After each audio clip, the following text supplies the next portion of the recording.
Shalom saudara yang dikasihi Tuhan Yesus Kristus. Selamat pagi, selamat berjumpa dalam renungan pada pagi hari ini. Saya mengucapkan salam sejahtera buat saudara semua dimanapun saudara berada. Damai dan sukacita oleh Roh Kudus melimpah senantiasa dalam hati dan kehidupan saudara semua. Sebelum kita mendengarkan renungan firman Tuhan, mari sama-sama kita berdoa. Bapa kami yang di sorga, Bapa dalam nama Tuhan Yesus Kristus, kami mengucap syukur untuk pagi hari ini. Kembali Tuhan membangunkan kami, memberikan kami kekuatan, kesehatan, dan melimpahkan kami kebaikan demi kebaikan-Mu. Saat ini kami mau mendengarkan sabda firman-Mu. Urapi setiap kami Tuhan, jamah hati kami supaya kami dapat mengerti akan maksud dan kehendak-Mu. Dalam nama Tuhan Yesus kami berdoa. Haleluya, amin. Saudara yang dikasihi Tuhan, pembacaan Alkitab kita pada saat ini terdapat dalam Injil Yohanes pasal yang ke-9. Saudara dapat membacanya secara pribadi setelah mendengarkan renungan ini. Saya akan membaca Yohanes 9 ayat 41. Tertulis demikian. Jawab Yesus kepada mereka, sekiranya kamu buta, kamu tidak berdosa. Tetapi karena kamu berkata, kami melihat, maka tetaplah dosamu. Saudara yang dikasihi Tuhan, seorang pendeta di sebuah gereja didatangi oleh para majelisnya dan diminta untuk tidak terlalu sering mengucapkan kata dosa dalam khotbah-khotbahnya, sebab mereka merasa istilah dosa itu terlalu keras. Para majelis meminta agar kata dosa diganti dengan kata-kata lain seperti kelalaian, kesalahan, kekurangan, dan berbagai istilah lain yang terdengar lebih lembut. Meresponi hal itu, sang pendeta kemudian mengambil sebuah botol berisi cairan pembunuh serangga di rumahnya dan menunjukkan kepada para majelisnya sebuah label berwarna merah yang tertempel di bagian botol serta tulisan peringatan berbunyi racun. Sang pendeta kemudian bertanya, apakah kata racun di sini akan lebih baik diganti dengan kata lain yang lebih halus kedengarannya? Para majelis itu pun menjawab tidak. Mereka kemudian mengerti maksud dari sang pendeta dan membiarkannya berkhotbah sebagaimana biasanya ia berkhotbah. Saudara yang dikasihi Tuhan, perkataan-perkataan Tuhan Yesus seringkali terdengar begitu keras soal dosa. Namun kita akan mengerti bahwa hal ini memang harus disampaikan dengan begitu keras karena dosa membawa konsekuensi yang sangat serius dalam kehidupan manusia. Bukan hanya sebuah keadaan yang sementara, tapi keadaan kebinasaan yang kekal selama-lamanya. Dalam pasal 9 dari Injil Yohanes ini, ada kisah mujizat yang dilakukan Tuhan Yesus terhadap seorang laki-laki yang buta sejak lahirnya. Mujizat ini termasuk mujizat yang sangat luar biasa dan menunjukkan kemesiasan Tuhan Yesus. Dialah Tuhan dan Juru Selamat. Oleh kuasa Tuhan Yesus, orang buta itu melihat untuk pertama kalinya. Ia begitu senang mendapatkan mujizat tersebut. Tapi orang-orang Farisi justru tidak senang. Mereka mempertanyakan keabsahan dari mujizat yang terjadi. Apalagi peristiwanya terjadi pada hari Sabat. Seharusnya orang-orang Farisi itu bersyukur, bersukacita, ikut senang atas kesembuhan yang dialami oleh orang ini.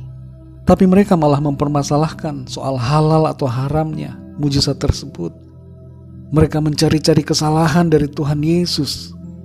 Sekalipun dengan jelas mereka melihat sebuah bukti dan tanda mujizat yang nyata di hadapan mereka, mereka tidak mau mengakuinya dan mereka tidak mau percaya kepada Tuhan Yesus.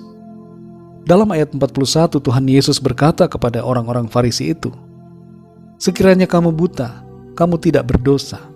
Tetapi karena kamu berkata, kami melihat, maka tetaplah dosamu. Perkataan Tuhan Yesus dalam ayat ini tidak bermakna tentang buta secara lahiriah, tapi buta secara rohani. Di sini Tuhan menegur kedegilan hati dan kesombongan orang-orang Farisi yang tidak mau mengakui akan keberdosaan diri mereka.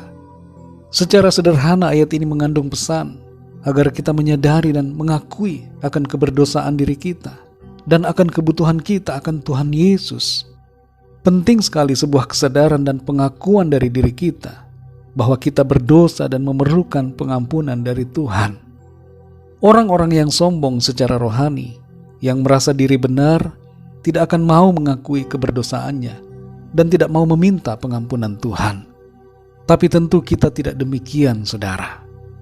1 Yohanes 1 ayat 10 berkata, "Jika kita berkata bahwa kita tidak ada berbuat dosa, maka kita membuat Dia menjadi pendusta, dan firman-Nya tidak ada di dalam kita." Saudara yang dikasihi Tuhan, kita adalah orang-orang yang berdosa, yang memerlukan kasih karunia dan pengampunan Tuhan Yesus. Kita perlu mengakui bahwa kita tidak bisa selamat tanpa pertolongan dan pengorbanan Tuhan Yesus.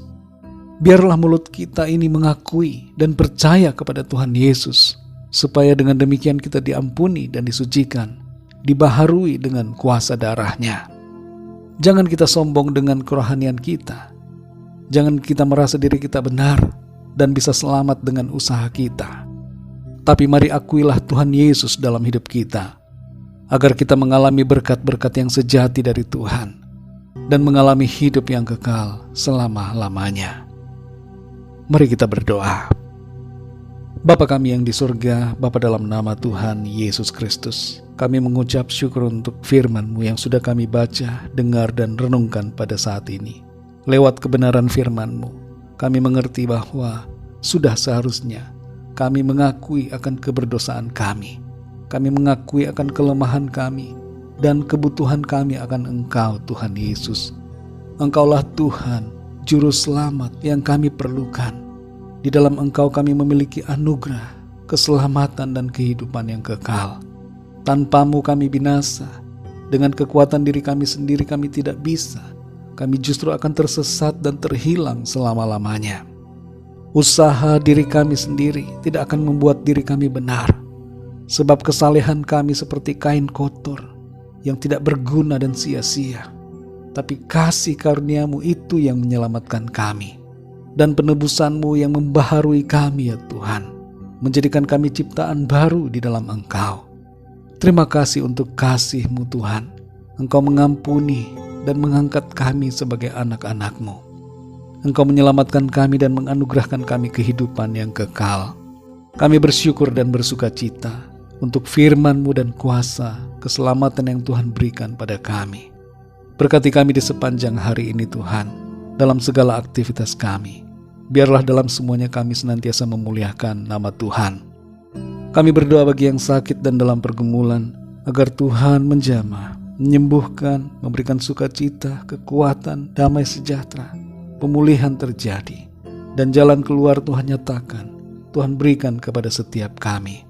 Terima kasih Tuhan, kami bersyukur dalam nama-Mu yang kudus, nama Tuhan Yesus Kristus kami sudah berdoa.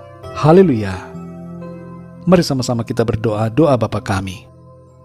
Bapa kami yang di surga, dikuduskanlah nama-Mu, datanglah kerajaan-Mu, jadilah kehendak-Mu di bumi seperti di surga.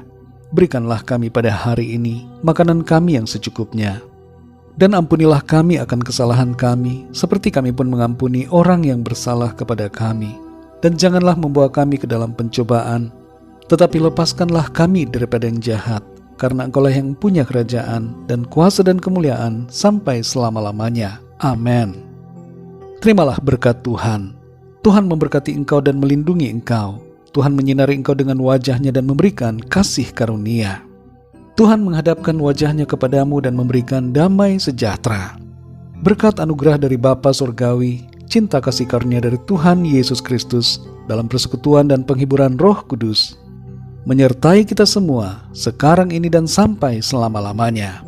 Dalam berkat nama Tuhan Yesus Kristus. Haleluya. Amin.